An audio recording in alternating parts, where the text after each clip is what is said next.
फडणवीसांना लोळल्याशिवाय मराठे मागे हटणार नाही, मनोज जरांगे पाटलांचा इशारा। फडणवीस सत्तेवर बसून गरीब मराठ्यांना विरोध करत असल्याचाही आरोप।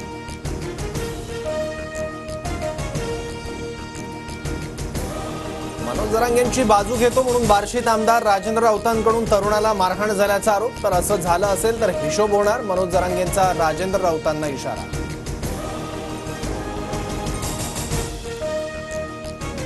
जरांगेंना मवियानं सुपारी दिली आहे का, राजेंद्र राऊतांचा सवाल। तर राज्यात मणिपूर सारखी स्थिती निर्माण होण्याची भीती, राजेंद्र राऊतांचे विधानसभा अध्यक्षांना पत्र। रोहित पवार जरांगेंचं आंदोलन हाताळतायत, आमदार राजेंद्र राऊतांचा आरोप। तर जरांगे आरक्षणाची की मवियाची लढाई लढतायत, तर राजेंद्र राऊतांचा सवाल।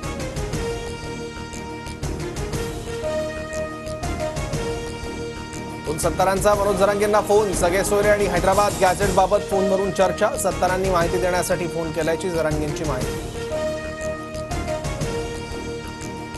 योगेंद्र पवार बारामतीत निवडणूक लढवण्याचे संकेत। बारामतीत मतदारसंघात 10 सप्टेंबरपासून स्वाभिमान यात्रा काढणार, आरंभ नव्या पर्वाचा अशा आशयाचा बॅनर।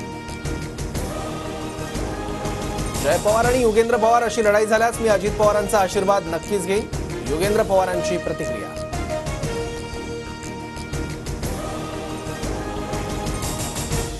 नागपुरात ऑडी कारची 2 कार आणि एका दुचाकीला धडक, रविवारी रात्री झालेला अपघात सीसीटीव्हीत कैद। कार चालक बावनकुळेंचा मुलगा असल्याचा सुषमा अंधारेंचा आरोप।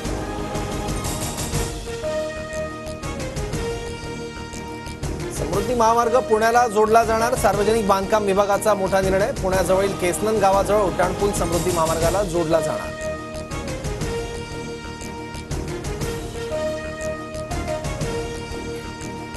कंत्राटी वीज कामगारांच्या वेतनात 19% वाढ, देवेंद्र फडणवीसांचा मोठा निर्णय। इतर राज्यांच्या तुलनेत वीज कंपनीतील कंत्राटी कामगारांना सर्वाधिक वेतन मिळणार।